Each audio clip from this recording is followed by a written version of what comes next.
দর্শক, সাবেক এই জাতীয় দলের গোলকিপার জিয়া তিনি ওয়ার্ল্ড ভিত্তিক ফুটবল টুর্নামেন্ট শুরু করেছেন ফকিরহাটে। জাতীয় দল শেষ করার পরে বসে নেই সাবেক এই জাতীয় দলের গোলকিপার। প্রতিনিয়ত নতুন নতুন প্লেয়ারকে আবিষ্কার করা এবং ফুটবল টুর্নামেন্টের আয়োজন করে যাচ্ছেন রীতিমতো।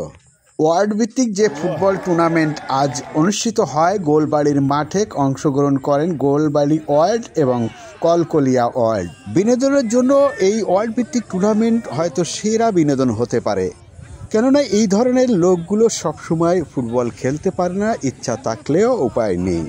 এই আয়োজনের জন্য সাবেক এই জাতীয় দলের গোলকিপারকে সাধুবাদ জানিয়েছেন এলাকাবাসী।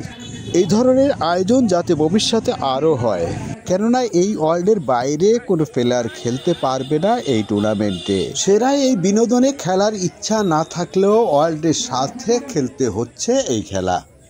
এই খেলায় অনেক মহিলা দর্শক এখানে উপস্থিত হচ্ছে প্রতিদিন। খেলা যে রীতিমতো জমে উঠেছে তা বোঝা যাচ্ছে দর্শকদের দেখে। বিয়ে করার পরে নিজের স্ত্রীকে আর খেলা দেখানো হয়নি, তাই তো এইটা একটা দারুণ সুযোগ। আবার নিজের হাজব্যান্ডের খেলাও দেখে নিচ্ছেন ফাঁকে। সুতরাং এই কারণে খেলা ভালো হচ্ছে নিজের ওয়াইফ আজকে মাঠে। তাই তো অভিনন্দন জানাতে ভুল করা যাবে না এই আয়োজককে। নিজেদের ওয়ার্ল্ডকে জিতিয়ে নিতে চায় এই মহিলা দর্শকরা। দর্শক, আপনারা দেখতে থাকুন, আমি বিদায় নিচ্ছি রাহুল গুরু।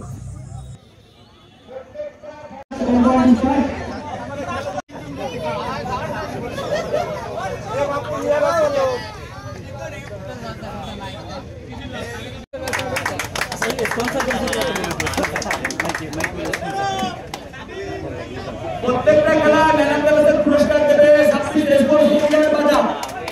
আজকে খেলা ম্যান অফ দ্য ম্যাচ সাবসিড রেসপন্স থেকে নেওয়া হয়েছে।